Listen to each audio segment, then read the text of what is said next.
SolidWorks Enterprise PDM 2014 continues to add new and exciting functionality to streamline your design process and ensure that you're always working with the most up-to-date information.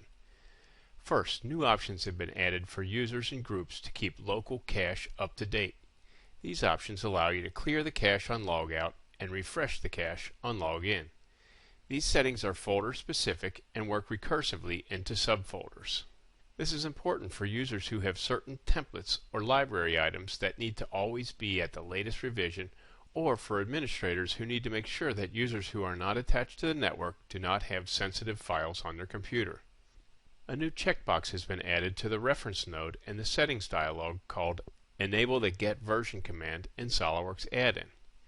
This allows users who choose the setting to always work with latest the ability to do a get version when working in SolidWorks. This is important because they want to ensure that any files that are checked out are referencing the latest versions, but want to have get access to older versions for reference or comparison. Let's log into the Vault. Notice that upon login, Enterprise PDM is updating the cache with the latest versions of the files that are in the folders that we selected, keeping everything up to date for me. Let's take a look at the Contains tab for this assembly. Now in Enterprise PDM 2014, we can customize the display of columns in the Contains tab, the Where Used tab, Copy Tree, and the Checkout and Check-in dialogs. Let's add the Description column to the Contains tab and move it toward the left. This is important, especially when people use numbers for their file naming convention. They'll now have access to more descriptive information. You also have the ability to collapse and uncollapse components in the tree, as well as a tool to show top level or show all levels in the assembly.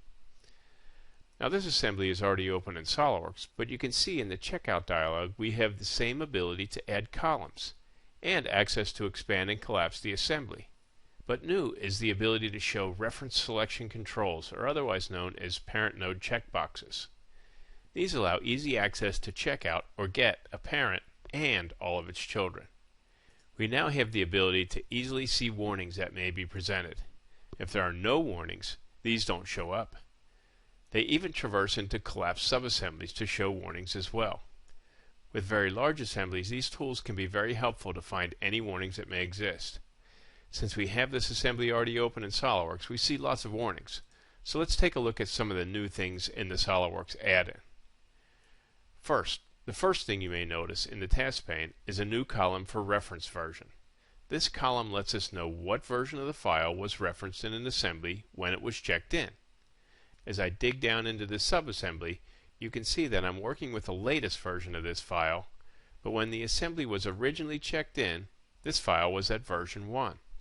The information in the reference version column gives me this feedback. The child quick info also points me to this older reference version. Since this is referencing an older version, I may want to use the get command to see the older version of the file. As expected, we get warnings that the file is not using the latest, and with the child quick info, I get the indication that I'm using an older file. And this warning goes all the way up the tree, no matter how deep in the structure it is.